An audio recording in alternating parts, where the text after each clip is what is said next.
Stephen, I know it's your show, and I know you've got a lot of questions probably, but I just got to ask a simple thing right off the bat. Are you ready? I'm ready. Eleprocon, eleprocon, tell me an age-old secret. Eleprocon, eleprocon, where do you hide and keep it? You started with a word, this I've heard, and now I intend to seek it. Stephen, what's the first word that comes to mind now that you're sitting down with me? Wealth. Wealth. Yes. Wow. Tell me the story of why that's appearing right now. Because you're sitting in nature, and around you is this abundance. The trees, the sky, the shared communication. We've been looking forward to speaking again for a while, and there's wealth represented in that. So as the world is focused on economy and all this other bullshit,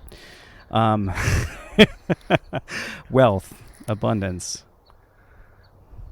That sounds like a sense of value discussion to me, or actually more of a feeling, something that kind of beams from the heart, that you're sensing something that has a sense of value to you.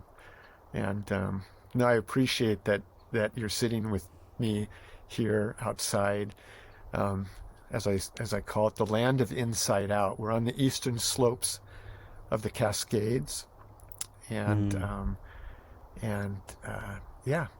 I'm Mark, and you're Stephen, and here we are getting to know each other.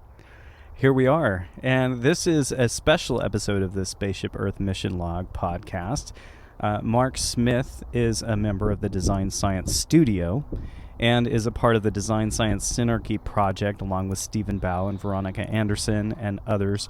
And what we did was I interviewed Stephen just last week on my podcast, and so I think it would be great to share with Mark as well, just in general, because you've been such a key member of the community, and I was very excited when I first met you at, I think it was at a Topia event. You probably don't remember, but you were sharing your stories with me about your early days and how you found your poem for Eleprocon and also your early work in technology. And I think, you and I seem to share a metaphysical outlook, like kind of this strange subtlety that permeates everything, that is the awareness that kind of helps one to appreciate and to broadcast in a way. And so it's fun to be broadcasting with you. So I don't know where this conversation is going to go today, but I'm really excited to kind of bend the rules of my own little project, my own little show, and do this extra little focus on you and I and the collective work that's represented by not just the Buckminster Fuller Institute, but the Design Science Studio and everything that's cascading around that. And just wonderful to share this space with you today. Thanks for being here, Mark. Well, thank you, and I can share my sense of appreciation. I think what I'm sensing in you is what the Eleprocons gifted me back in the late 70s. Was this notion of, well, we've got a physical equation. Einstein gave us E equals mc squared. Well, the Eleprocons came upon and showed us a little bit more that we needed to comprehend, that in fact had to do with our consciousness being part of the vision of what life is about. Yeah. And right. So they provided this equation of E equals mc omnidirectionally. So the idea that evolution equals mind times omnidirectional communication. And I hear and with you now, almost 50 years later from this epiphany, when the Eleprocon showed up, and we're enabled to share this sense of life that we have, and this desire that we have, and this sense of the future, willingness forward towards something collective that we can do together. And so I really appreciate that you're bringing that forth through all the missions that you're interviewing folks and sharing what they're doing. helping us get a sense of the bigger picture, so to speak.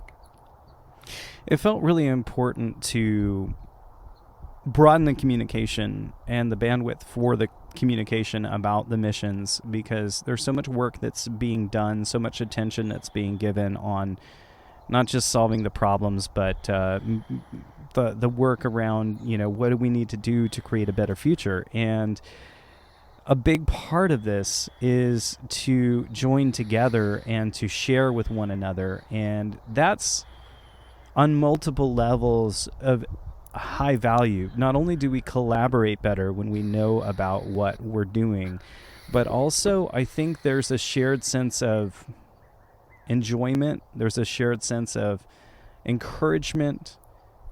It's really important that we feel connected as a human group and to nature, as we are watching you outside. And it was really important that we did this interview outside with you. And so it's been an honor to meet and connect with people who are, I don't know what to call it. It's like there's an awareness that's building to the fact that we have a beautiful world and that we want to live in a better world in terms of what humanity builds, and a question of how to do that, and sort of some answers on how to do that, some ways of thinking that are different. And what I feel like jumping into for a minute is your history. I was really excited when I met you because the technical work that you were involved with had to do with the earliest iteration of email, which at that time was revolutionary. And we are here in this other very revolutionary time where all this stuff is happening so fast and just ready to change everything. And so can you share a little bit about the 70s? Like what were you a part of back then? Yeah, 1970s started for me. I was 14 years old, and I got to go on a school trip to Japan. And the Osaka World's Fair was going on in Osaka, and we went there, and it was quite something. And actually, when we were getting ready to move to the Dome, I found in my archive of slides a selfie with my 35 millimeter camera, and behind me was a geodesic dome. And that World's Fair, I think it was called Technology in Progress for Mankind, something lofty like that. And it showed us all what was coming, the future was going to be like. From Osaka, we went to Hiroshima, and I saw the other side of that same notion of, we can create anything. Look what we can do. And so we had this whole notion of creation and destruction. And so at 14, that kind of became embedded in me of, if you're going to make something, you got to be mindful of what you're doing. And that was also the middle of the design science decade that Bucky had started in 1965. And that went on through 1975. It was also the beginning of the notions of ecology as a study and coming into the schools. My first, the first ecology program at the junior college I was at, I wrote about landfills, and we weren't thinking about it back then. Wow. And so, this is something we've had our eye on for a long time now. And I know it's frustrating. Why are we so far along here? But at the same time, I can tell you what's happening now with all these missions and these people out in the world who are just doing the right thing because they believe it's the right thing to do.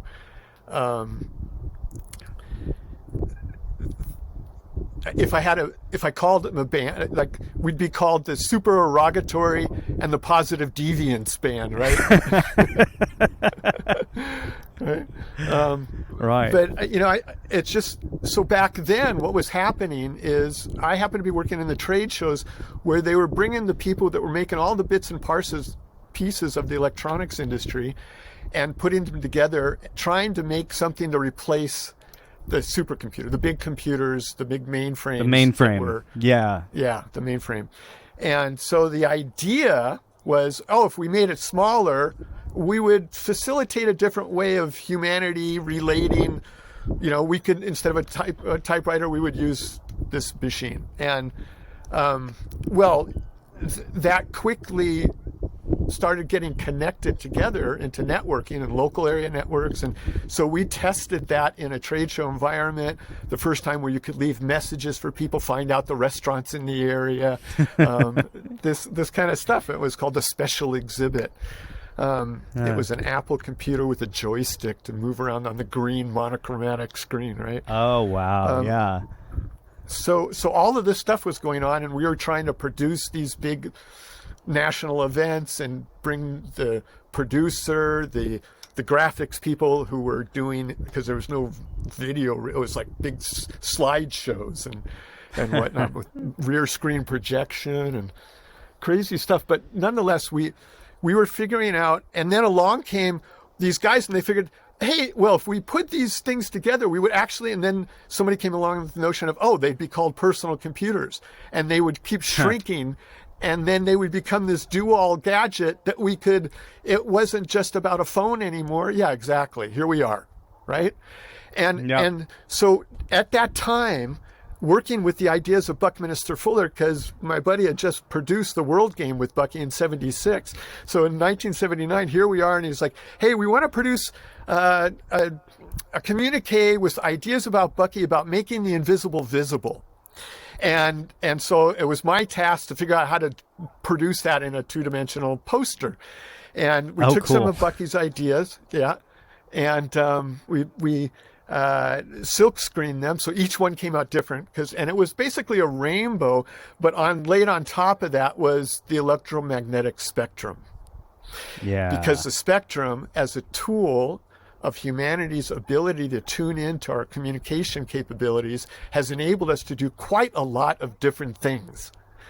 Yes. Harnessing electricity and the ability to share and live in the noosphere now, this commons of mind that we get to share. These ideals that we would be able to do this stuff one day back in the 70s came through as this story of the eleprocons, electrons, protons, and consciousness. The idea that we were living with this duality, and suddenly consciousness came into being, and it wasn't about just being objective.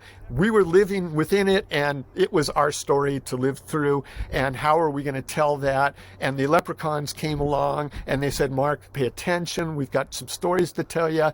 We want you to also be aware of that a leprechaun has to do with electing between the pro and the con. You're going to have a lot of decisions, because as you tune in, and as you learn more, and as you are more refined with your abilities and your agilities to upgrade your senses and your sensibilities, a lot of choices will need to be made. And so the rainbow has become this thing for me that has led to, this whole notion of how do we live with the idea that we can omnidirectionally communicate.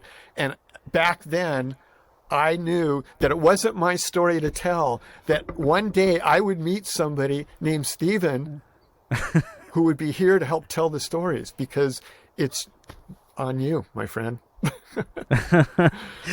Well, I really appreciate that. Wow. And oh my gosh, wow. Just to think back to, because it's easy to forget how revolutionary the personal computer was, and to see how we ended up from there to here, and here we are having this conversation, and you're in Oregon and I'm in California, and we can see each other. It's like, the Jetsons. I also want to acknowledge, thank you for I do feel like there is a story to be told, and there is a consciousness to be anchored in with this new era that we're in. It's like kind of an extension of what was happening in the last century. It's like it's just going faster and faster. And you made an important statement about the choice, the pro and the con. And I feel like that's what Bucky said, it's utopia or oblivion. And I feel like, we have all these tools, and you can get really, really optimistic about the potential. You can get really, really pessimistic about, like you mentioned, the nuclear bomb. I mean, it's a knife. And so it's really important that we as humanity learn to become more conscious inwardly, so that that reflects in the way that we're using these tools. And as these tools become self-iterative, that we're infusing positive consciousness into the use of these tools, so that they're learning from the better angels of our humanity and not and that potential is there. I mean, it's, people are already using the technologies for ill as well. And I guess that's always been with us. But the question is, can humanity begin to, I was thinking about this morning. I was driving in with this concept of abundance and wealth, and thinking about the, economy and the recession and all the stuff that's going on, realizing that, when you start to notice the various forms of wealth that are around us, and include things like conversation and just the basics of living, what we share with each other, it requires brotherhood and sisterhood for us to be in abundance. We have to learn how to live together in family, as a human family, so that we can begin to even, whatever happens in the macroeconomic environment, if we look out for one another, that is abundance. It's when we hoard and when we wall ourselves off and we separate and there's all this division, that's the consciousness that seeds the death spiral. And so really it starts in here, and then it's extended by when we form that rainbow bridge that we're sharing right now, that multiplies, and that brings the more sunlight and the more rainbow beams, and then all the people who are listening, who are resonating inwardly with what we're sharing, it's lighting the light, and the bridges are forming, and we become this worldwide family of people that are loving each other and loving the planet. And that love is the light in the world that will ultimately help to shift the consciousness that is creating the outward expressions we see using technology and advancements. We want real advancements. We don't want these, harmful advancements. It's really about connection. Yeah. I think that's the thing that's most curious to me is this longing for connection that we have, and the effort and energy that we've put in to be able to create and do all of this so that we can feel connected, yet we're all feeling a bit isolated. A few things. One is, you made me think of, you were talking about technology and words, kind of like we're in the same container there, and also I think you mentioned a sword or something, a knife, and if you think about the word and put an S on it, words, now take the S and put it at the beginning, you have sword. So I think that the word play, I think that's what we talk about in BFI and the Design Science Studio, is this notion of ontological design. Is, the stories we tell are the stories we may well live into. Right. And I think part of the challenge that we have, well, there's a few of them. One is just learning to use these tools in a healthy way. What is our sense of value as community, as kin? On kinship, on this spaceship Earth, as Bucky put it. What are those sense of values, and how can we relate to each other when we're speaking different languages, and we come from different places, and we've had different traumas, and so how do we do that? And there's a lot of work. I know there's a lot of work being done now.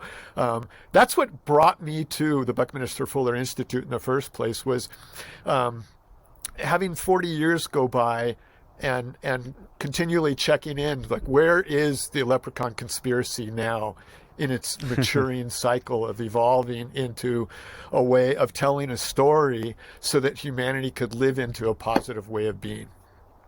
And along the way I've done that. We did a film in 1995 called Cyber City San Francisco, and Howard Rheingold, he said in that film, when I was interviewing, he was like, with what's happening right now, you don't have to take your media, this one, from Sony and IBM, you get to make your own.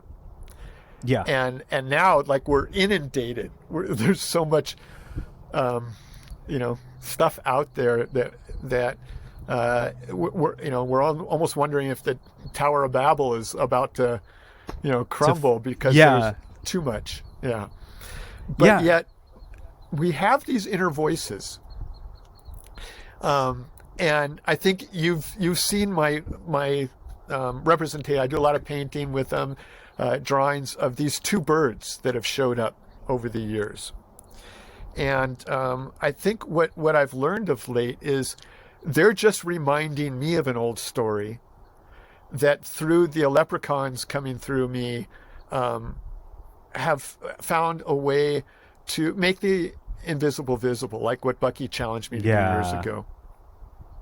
And I think it's about the story of what is being created in this era of electricity and excited sense of mind. This is the challenge of our times. Is okay, we all have this to say, but how do we come to a collective agreement? Now, what I can share with you is a story that these two birds shared with me along the way. And it goes something like this. "Look out," squawked the first bird. "Look in," cooed the other. These two birds have been following me for quite a while. They've been sitting on my shoulder, squawking in my ear about the pro and the con and the other things that we need to pay attention to. But the story that stuck with me the most, the one that I think they're insistent on me sharing again and again and again, is a story that we can almost relate to now, this generation. It's called the game Telephone. You remember playing this when you were a child? Of course. And you'd get in a circle. Yeah, and you'd whisper from ear to ear, and along the way the story would change and everybody'd start giggling and they'd whisper to the next person and they'd be like, what?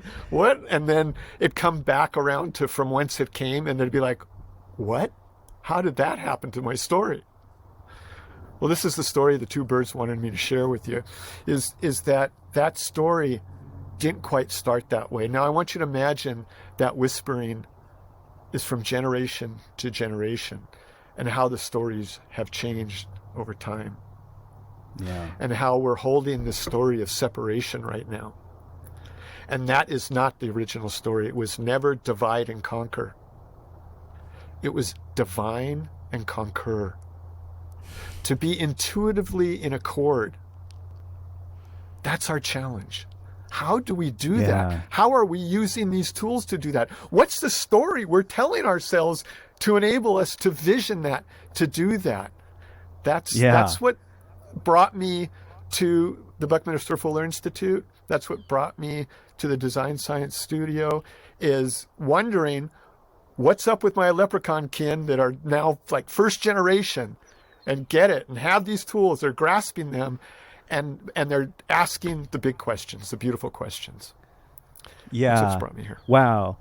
Divine and concur. Yeah, because it really goes down to the word, right? I mean, the word can divide. The word can be the thing in the mind that separates everything into categories and wants to put everything in a box.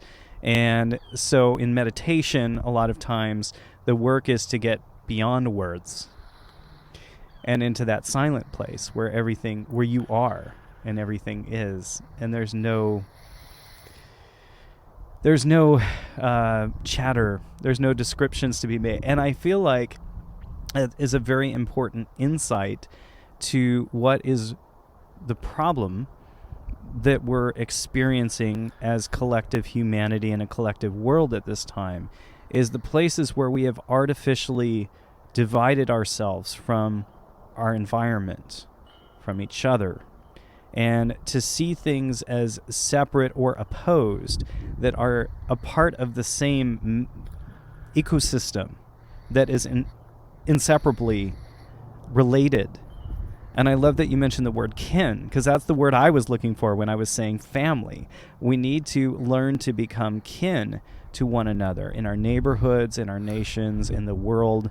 And in doing so, whenever we're engaged in something like this or something like the BFI community, where we are engaged in that level of unity, it creates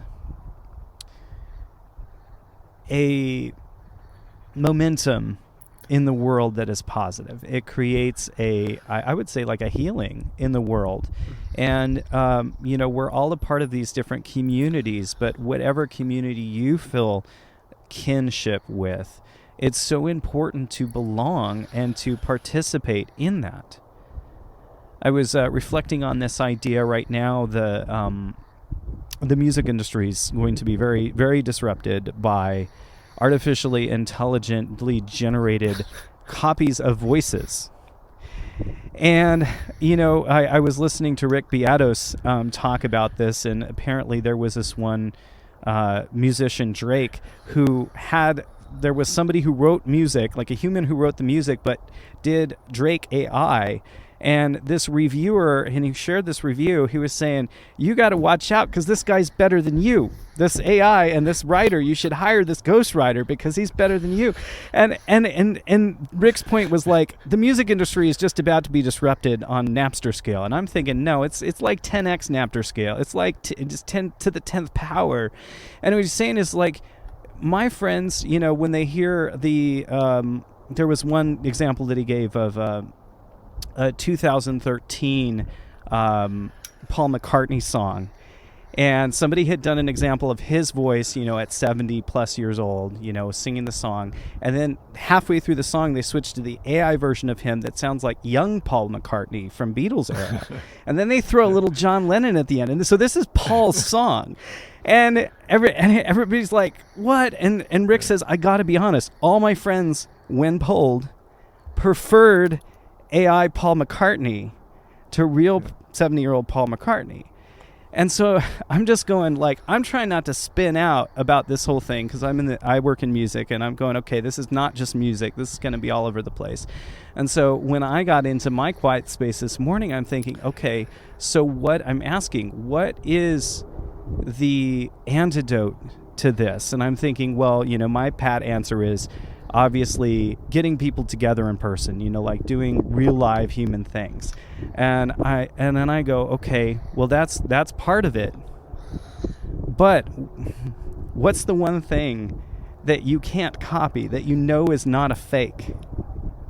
It's yourself using your own voice in community and sharing and having a voice. And so suddenly I was like, oh wow, like that's the value even online when we're in these communities, and suddenly we get to participate and have a voice and be a part of the voice in the community. That's the one thing that cannot be replicated. It can't be faked. It can't be copied, because the rest of the world is entering into this mass confusion about what is real. And, if people are saying, well, I don't care if AI made it, it's just, I don't care if it's the real artist or the fake artist or whatever. We're kind of entering this crisis of identity when it comes to what it means to be human, what it means to be individual, what it means to be an artist, and what it means to be unique. And so I'm going to use that as a great segue into the Design Science Studio. But first, I wanted you to be able to respond to that, because that was my thinking. It's like, how do we get people to find their voice and to feel like they can be authentically themselves and share who they are in the world, and therefore be kind to their neighbor and be the best they can be, and really find the meaning in life and the beauty in life, and to contribute and to start to keep and care for the earth. You can. When you touch your garden, that is a real impact. It doesn't matter if 1,000 people saw you tweet it. It's tangible. It's important. Yeah. I don't know. I think what comes to mind right now, because there's goodness, I don't have an answer for you, of course. That's a really big, beautiful question.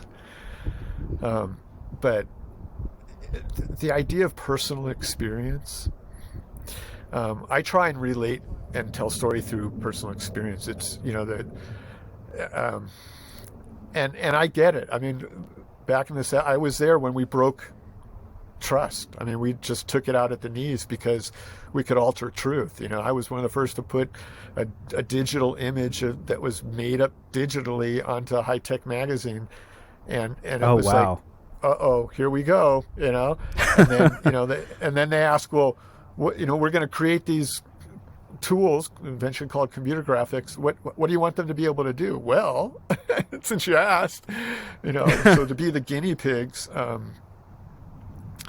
Yeah, I just think it takes the time that we're learning to do it, that we're learning to attune back within, to slow down, try and find the where the leaks are, the cracks are in these boxes that we're trying to be contained in and maintained in. And yeah, that's why it's like, okay, bring in the supererogatory and the positive deviance again. It's like strike up the band, because that's what it's about. It's, supererogatory is the notion of just doing the right thing because you feel it within. Nobody's asking you. It's not a moral decision. It's just, you just do it. And to be a positive deviant, those are people that are out there doing those things, and then others notice, and then they start doing them. So I think it's through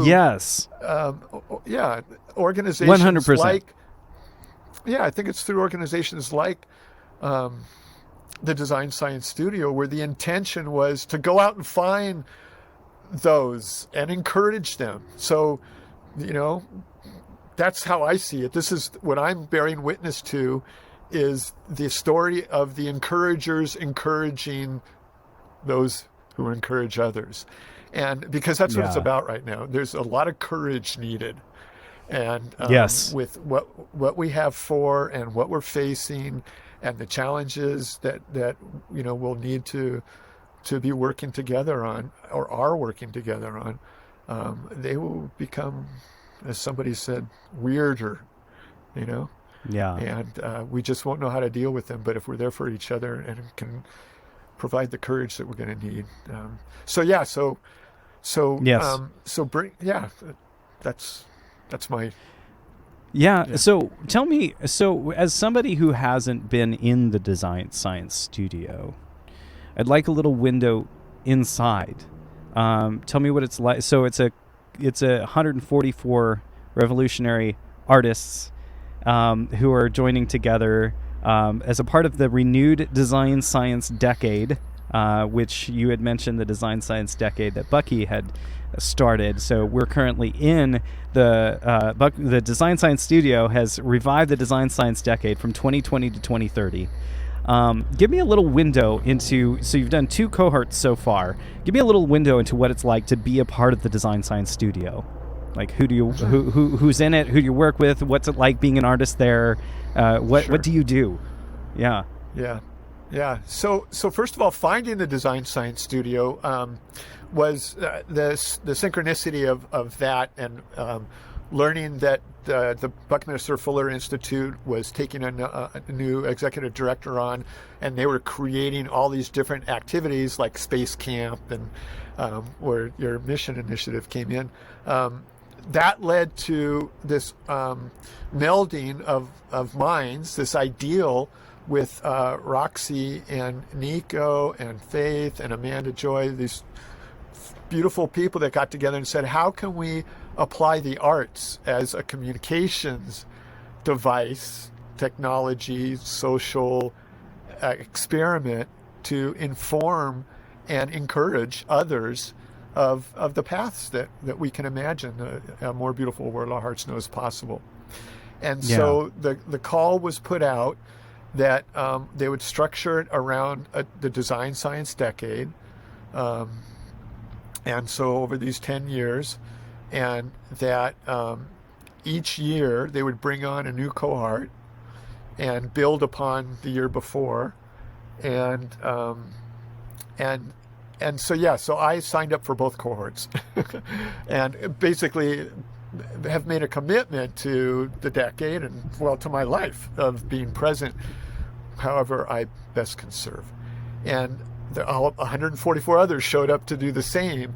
So how each shows up will be, hinted at by their expectations, what they thought was being provided, what they were asked. The first question is, what's your project? Why are you here?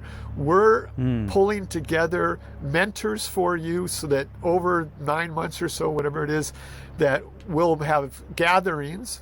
It happened to all coincide with the start of COVID, so we were all learning Zoom and to be on Zoom. We would have these mentors come on. We would kind of break you up into subgroups. You could find like interests.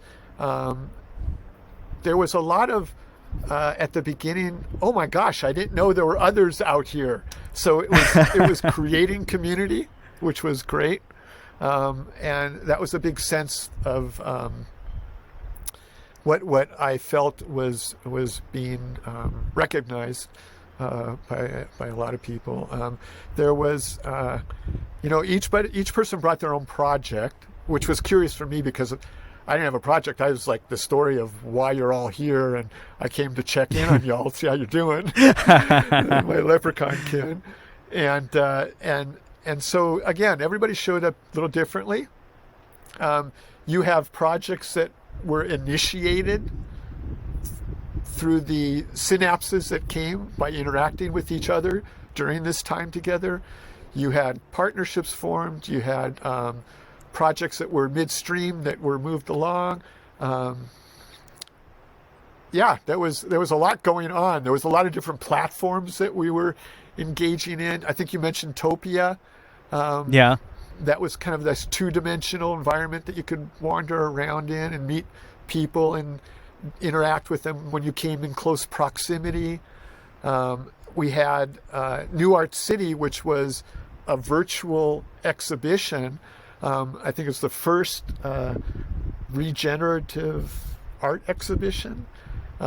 So I participated in that for 2 years. There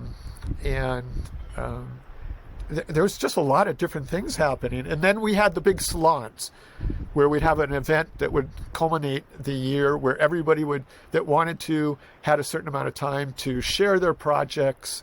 And actually out of that is how the beaming came about. And Please tell me about beaming. That was fun. I was, like I said, I was engaged in the space camp where we met. At the beginning, Tom Chi invented the Google Glass. He's on the board for Buckminster Fuller Institute, and he was mentoring us on rapid prototyping. And at the same time, I think it was the first year of Design Science Studio, we had Tony Patrick speaking about backcasting, and and so I kind of took those two things and mushed them together. One day I was listening to Tony, and because he came out of the Marvel world, and I wrote down like in the like you'd see in a comic, BAM, BAM, backcasting alliance mediums, and I was like, and then that evolved to have an E in there because E stands for everything, right? And that's part of the eleprocon story is, words that start with E. So so BEAM is an acronym for the Backcasting Evolutionary Alliance Mediums. So how do we get there with that? Well, so, Bucky wrote a book, I Seem to Be a Verb. Marshall McLuhan wrote a book, The Medium is the Message. By the way, they both had this book, had the same graphic designer. Really great breakthrough design. Yeah. Cool. The eleprocon can come along and say, be the medium. Right? Yeah. I carry the message. Yes. I am part of this, and I may have part of the solution, and I'm going to show up for that. So, so that's how this story has evolved, where we beam. We have different ways that we project our energy. That's one of the things that happened to me actually when I had this eleprocon epiphany. I actually had a seizure eventually, but I was able to radiate from the heart out in every direction this electric charge, this energy that would go beyond me and then come back in, and I could pulse it. And it was really quite something to live through that. And I know that we do that. We just don't know how. Some of us do, and I think that's all this technology and this challenges that we've presented of how do we communicate together. We have very subtle ways to do that we've forgotten about. Yeah, the animals do it. The animals don't talk to each other in words with thousands of vocabulary words to use from. They just communicate subtly. Yeah. Yes. Yeah. And I think that's really what we're striving to figure out how to do.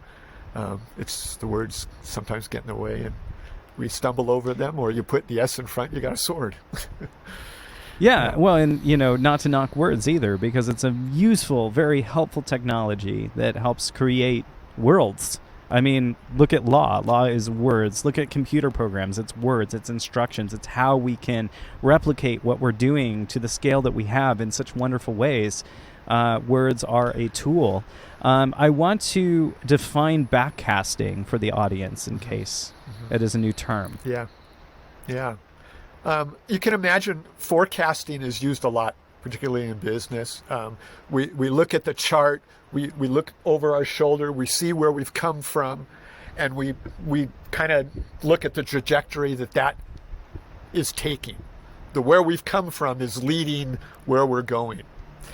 Backcasting starts with world building, with imagining, with ideating. What do we really want? And when we come together and we imagine that, then we work backwards. We take steps back and we say, what are the steps that we need to take to arrive at this more beautiful future that we know is possible? And what do we have to consider? What do we have to consider? Like what Bucky was saying, it's not just design science, it's anticipatory design science. It's what can we anticipate maybe some of the problems, some of the pros and cons that we have to learn about these decisions that we're going to make. So backcasting is an exercise to take us out of the trajectory we've been on, give us permission to imagine something different, and then work backwards from there to take the steps to figure out how we might get there and work on that together. Does that help? I think that's exactly what attracted me to the Buckminster Fuller Institute and the Space Camp, was meeting people who are engaged in that process and who have come up with actual steps to make progress in the world. And there's such a practicality to it, but also the awareness that you're not going to be able to think your way outside of our current scenario because it's too weighed down with trouble. And it's very necessary to dream about the world that we want, and also to do the work of redefining our language and our vocabulary around what it is that we are acknowledging now, because a lot of times the words carry awareness. So when you say the war on drugs or the fight against poverty, immediately that's causing an internal response that's causing a separation or a antagonism that is framing the interaction or whatever things that we're trying to do philanthropically, helpfully, as this us versus them, struggle. And that energy carries with it just in the words that activate the consciousness field of the people involved. I mean, if we're fighting poverty, what are we going to do? Fight it with dollars? Let's just throw dollars. It's already like so short-sighted, and it's not seeing the whole of the picture. And so as we can imagine a future that we want and begin to appreciate what is on our now, like that's why I love that you're outside, is like remembering, as I'm inside this box, remembering to look out the window and see the beautiful tree that's right outside of there, that is a part of me right now in this now. And the cactus, there's about a 45-year-old cactus that's out there that is just providing goodness in this environment. And if I'm so focused in here that I miss that, I neglect to see the abundance that's all around me. And I neglect to, so it's very easy to focus on the news and focus, I mean, there's some really terrible things that are going on in the world right now. There's been some very terrible things going on throughout all of history. And there's also been some very wonderful things that are happening. And so to imagine a better future is not to put on a naivete, but it's to begin to acknowledge and appreciate that which is already all around us, so that we can, as we begin to move and create agency within the world, intend to amplify the goodness that we're able to create and modify our own behaviors, not by like some force of coercion upon ourselves, but by literally learning to be present and be appreciative of what we have and the opportunity we have in every moment to beam, to be a light to one another, to be a light to the planet, to make an impact in a positive way just by being centered in joy. I don't know. I don't know how else to say it, but I just really think that this idea of backcasting, I mean, it's very easy to imagine dystopian futures all over the place. And not that those things are not at play, but I almost feel like they become self-fulfilling prophecies too.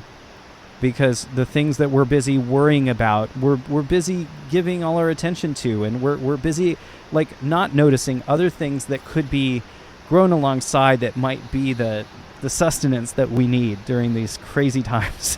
You know, I'm going to leave it there, but that's kind of my thoughts on that. Yeah. You know, I don't know. One thing kind of stuck in my mind while you were speaking about words and again, how they become perverted. And to me, like the one that I use as an example is conspiracy. It simply means to breathe together. And we are every day engaged in the world's greatest conspiracy.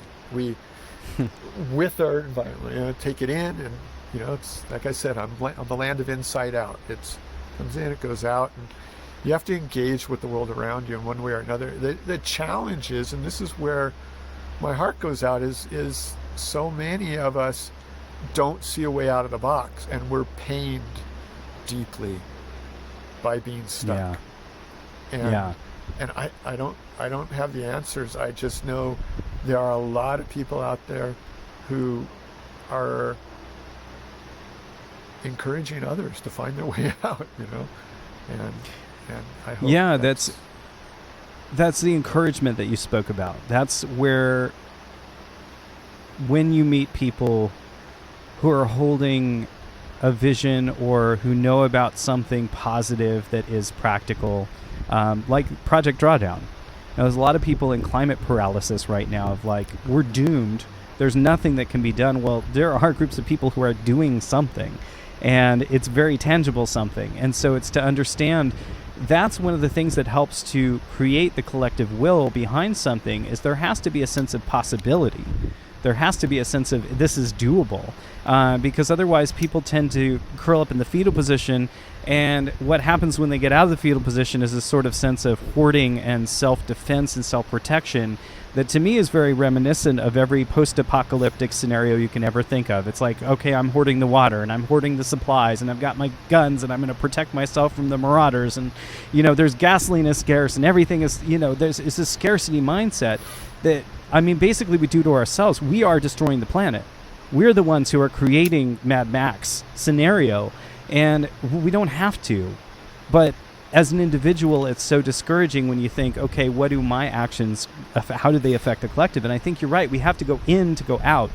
We have to understand that, well, how my actions affect the collective is, you know, like I was at the grocery store and I asked the checkout lady what she was studying in school, and she said, I really would like to learn about permaculture and ecology.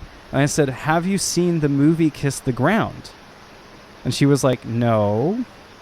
And I said, well, write that down, go watch it. And I was like, did you know that there are camps of people who go to different areas that are desertified, and they work together and volunteer to restore the water cycle? And within, 10, 15 to 20 years, these areas completely regreen, and it changes the landscape. And she's like, no. And I said, well, you got to check out the work of John D. Liu, an ecosystem restoration camp. Now, I don't have a green thumb. I am not so good with that kind of stuff. And I could say, well, it doesn't matter because, I would have to go change my life and go devote my life to that. Well, maybe that's not what I'm supposed to be doing right now. But the fact that I can share what others are doing and my enthusiasm for their mission allows that to spread. And that's enough. It doesn't have to be that, I managed to single-handedly get the world off of fossil fuels.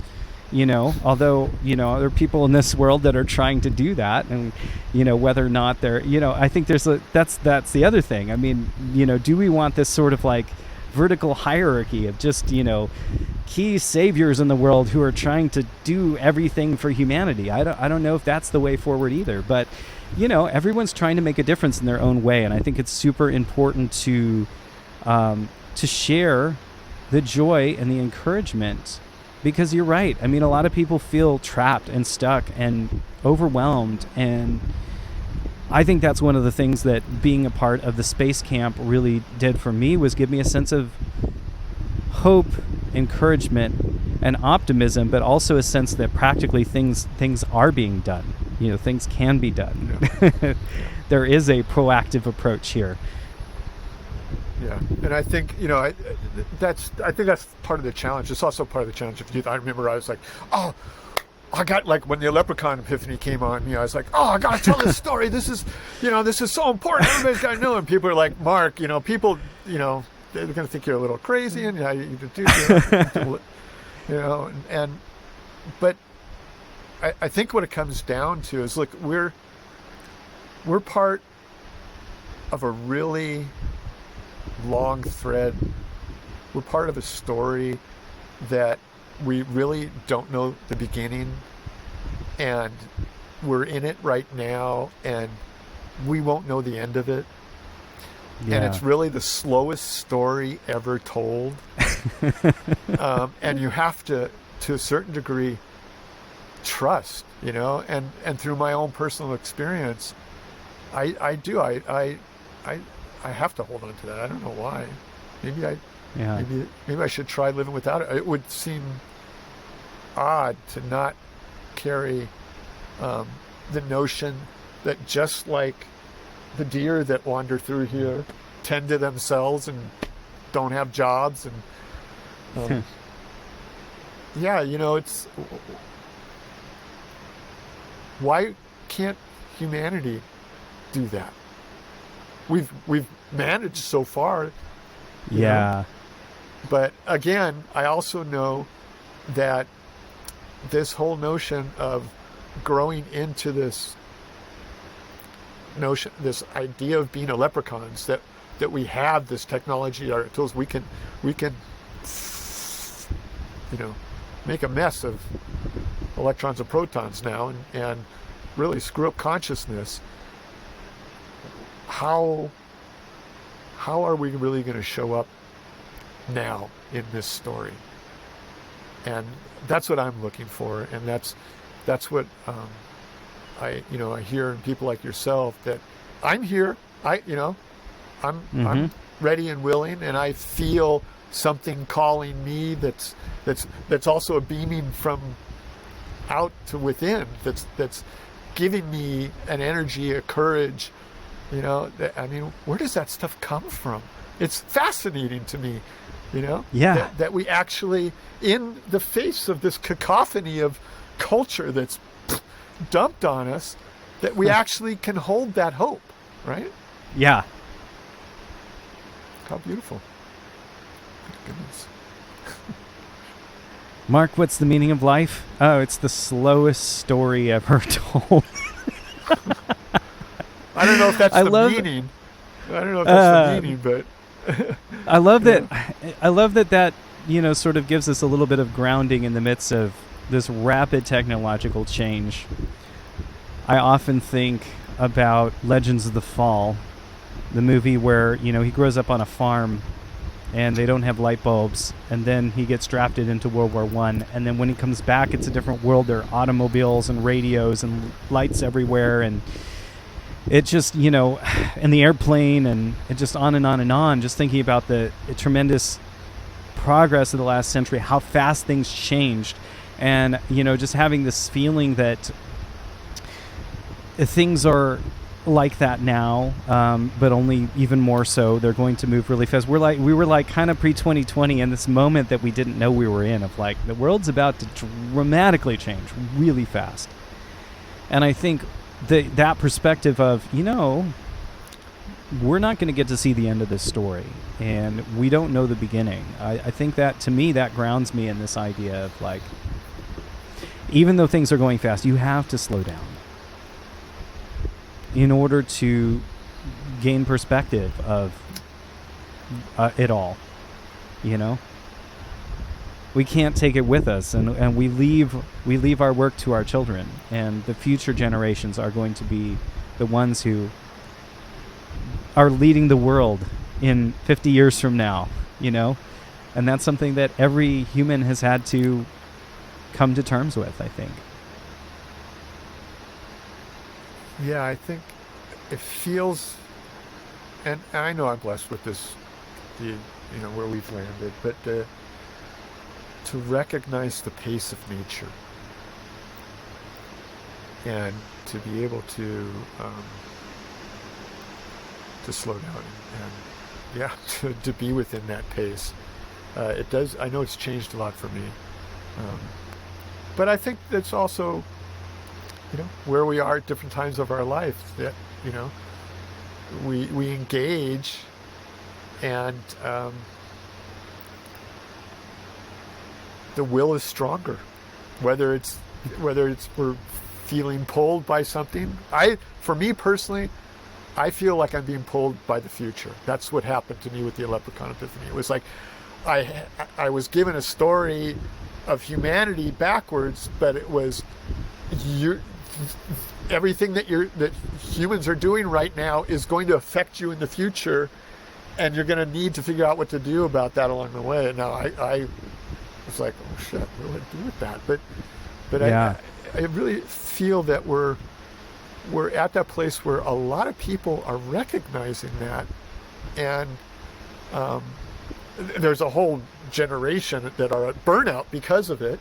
And so you've got the next generation coming in, figuring out how do we support those that are burned out? And so there's all the complexity, like you said, is becoming greater.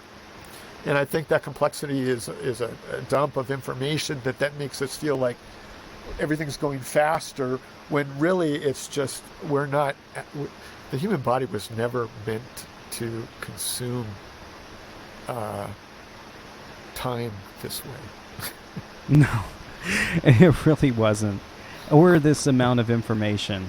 I used to think about the fact that if, war started in Europe and you're in the prairie, it takes 6 to 9 months for that news to travel to you.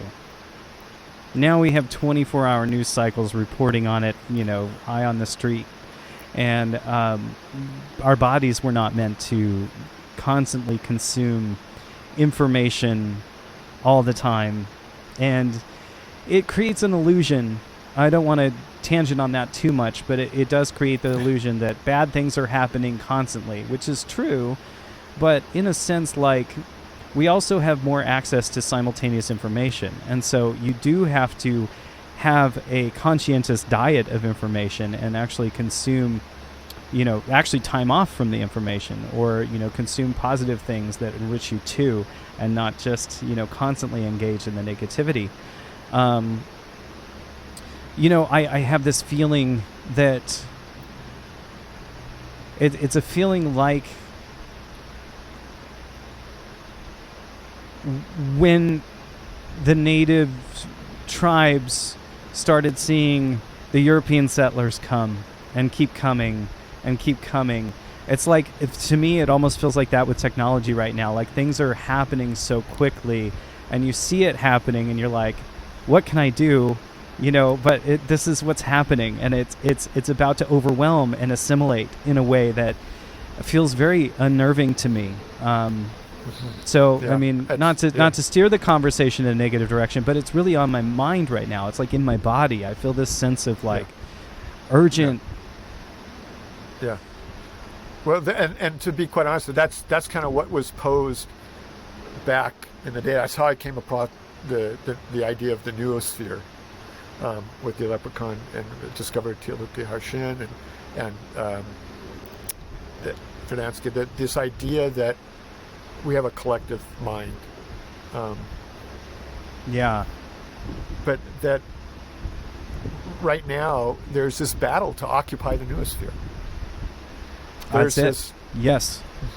Yeah, and I think the clans that we know are like, well, we're gonna join forces and figure this out for the good of humanity, and that's the way we're gonna do it. And then there's the control institutional government. We're gonna control this, or there's the capitalist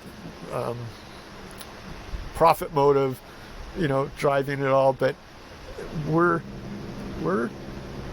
battling for the story. What's the story going to be? What's the story? Yes. Yes. And that's where the artists come in. That's where World Weavers comes in. That's where the Design Science Studio and the visionaries and the revolutionaries come in, the evolutionaries, to tell a better story and to seed a better consciousness. That's what I was saying to Stephen about the art in the Design Science Studio is, this Carrie Wynn, who did a mission called Earth Songs. Her project is to start a meta-genre of music for the planet. And the reason she told me that she wanted to do this was because she looked at history and said, what is the thing that has changed society the most in history? And her answer was music. And I think that's absolutely true. And so I would extend that to art. Yeah. Artists is, that the songs that we sing, the visuals that we consume, the things that touch our hearts in a way that move us, even if the words are just something we're singing and we don't really think about what they are, it becomes a part of our fabric, and it becomes a part of the fabric of society. And that's why the arts are essential right now in shifting the conscious awareness of how we treat the planet and how we treat each other. The stories we tell. To awaken the heart consciousness of humanity.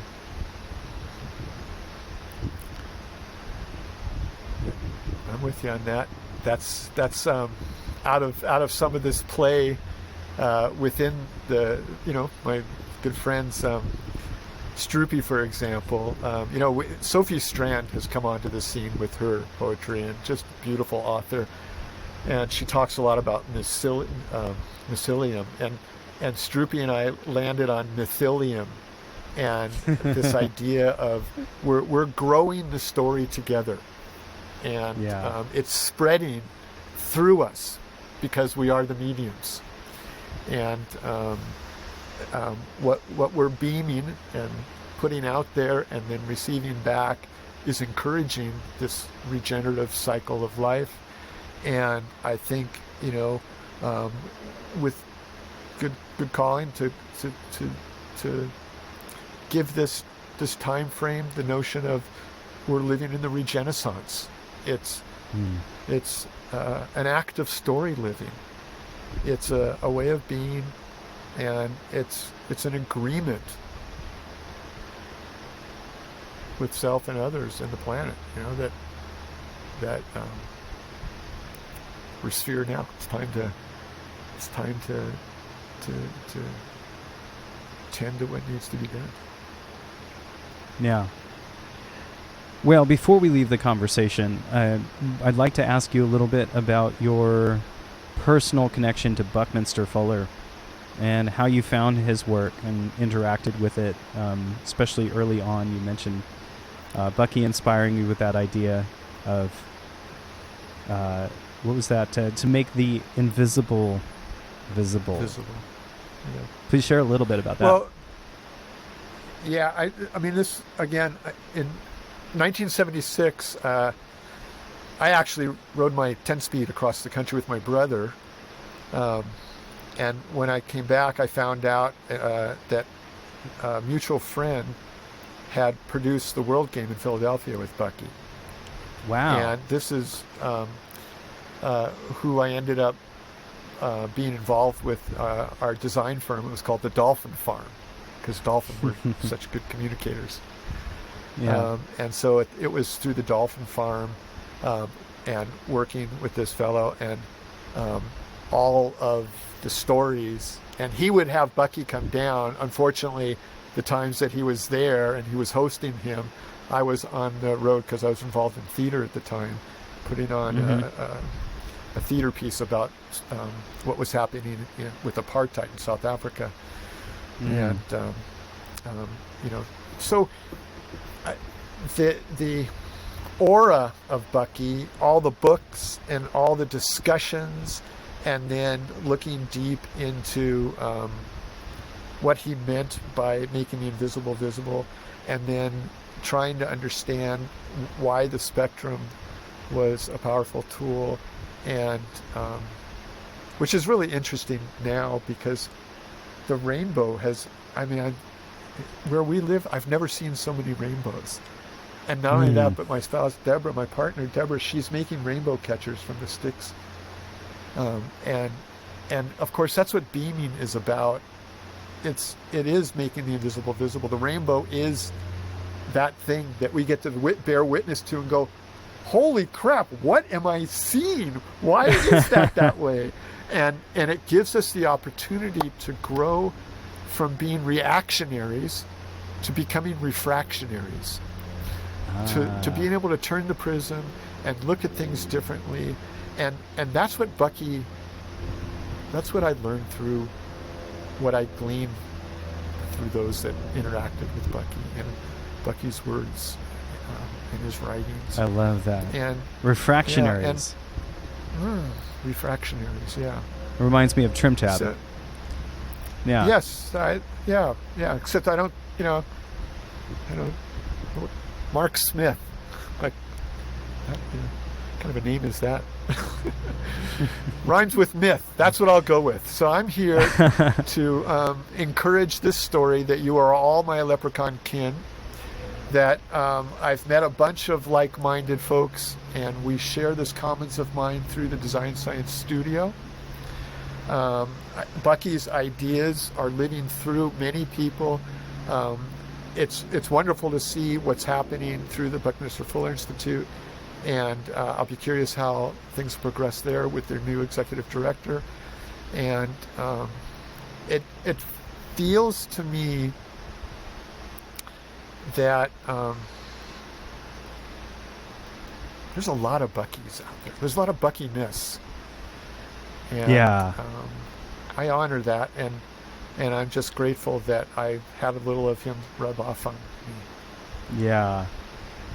Wow, that's a good thought to leave the show with. You're all Buckies out there, and to empower yourself with the understanding that his operated thought was, what can one man do in one lifetime? And I think to unleash yourself and to free yourself of, like, what can I do that I'm passionate about, that is important, and what can we do together, I think is absolutely wonderful to keep with us at this time. Mark, where can people find you? If there's any links that you want to share, I will mention Design Science Studio at designscience.studio if you want to check that out. The Buckminster Fuller Institute is bfi.org.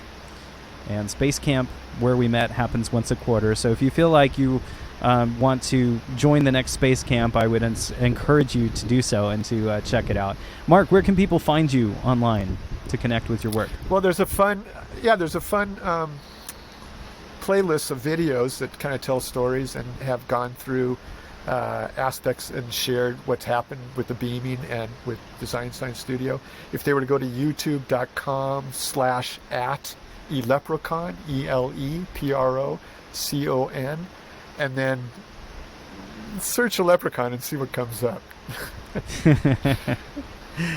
Very cool, very cool. We didn't get to talk much about the Synarchy, but I think that can be a conversation for another time. I think we talked a lot about Synarchy. The idea of how do we do this together. That's what this talk felt like to me, and that's what the Synarchy is about. Is how do we do this together? Excellent. Well, thank you for joining us on the Spaceship Earth mission log. Thank you, Mark, for being here. And we're on Substack and on iTunes. My podcast is The Language of Creativity. You can find it at thelanguageofcreativity.com or wherever you get your podcasts. And until next time, thank you for joining us, and beam to the world.